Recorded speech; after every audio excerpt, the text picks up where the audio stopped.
back in 1967, and I've talked about this before, that I came across this subject in Glendale, California, back in 1967, and I was looking in the World Book Encyclopedia on the communism, doing some research on Russia, and it showed a picture on the first page, showed a picture of the national coat of arms of the Soviet Union. Yeah, click on photos under Jordan's name, and you go to exactly what he's talking about. There's the World Book at the top of the page, and there is the Soviet coat of arms. Right. All right.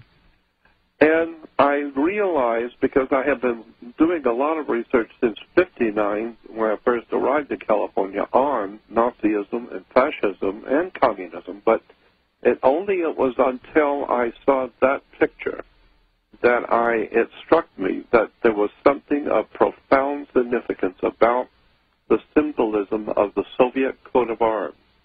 And I began looking into this thing deeper, where this symbol came from. I even wrote letters to the Soviet Union, and I had those letters up until a few years ago, where it was very interesting. I got letters back from the Soviet Union at the time saying, yes, this is a symbol of world communism, and it went into the secret societies of the Sun Order of Europe. And I was just amazed how open they were to admit that there was something far bigger than what you think going on. And so like I said, I really got into this subject of the Sun Order. And, of course, all of the ancient religious orders and political movements of the world have always used the sun. And so I don't know what it is, from 67 till today, well over 40 years, probably closer to 50 by now. Now I have the bottom line on this Sun Order. It's a 90-minute video, and I've been trying for years to put all of this together, and the problem has been I've just got so much on this subject, I didn't even know where to start. So I finally decided just do the best I can to put out as briefly as possible, and it's very brief, but it's 90 minutes, and showing where this Sun Order has come from, what it means, how it's been used by both Nazis, the fascists, the United States, and the communist world. It's an extraordinary story of betrayal, and this symbol is it has a very ancient story behind it. So, yeah, that's something I've been wanting to do for a long time, and I finally have it.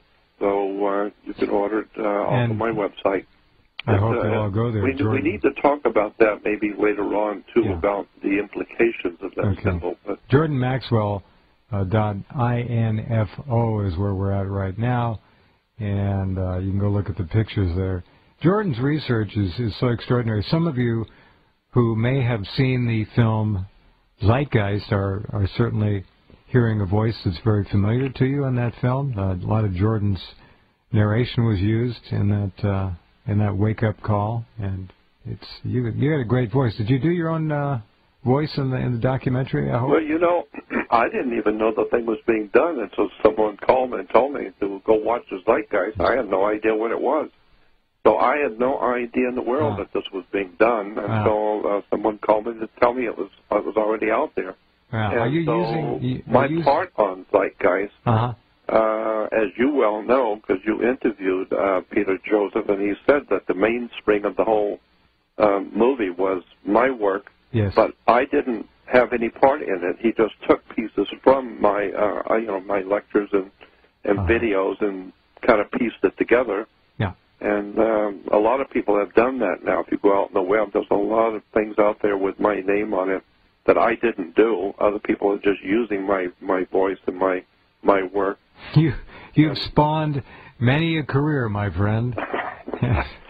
I brought David Icke to America, as many people already know, and I've helped Zacharias Sitchin. I was in business with him for a while and helping to promote him and send him around the world, and John Rappaport, and gave him the information that became a book of his the secret society, the secret behind secret societies, but he actually came to work for me, and I put him to work and introduced this whole thing about secret societies. And so, yeah, there's been a lot of people who've written books and made movies and television shows. Your new documentary, The Maxwell Files, are you narrating it yourself, Jordan? Are you?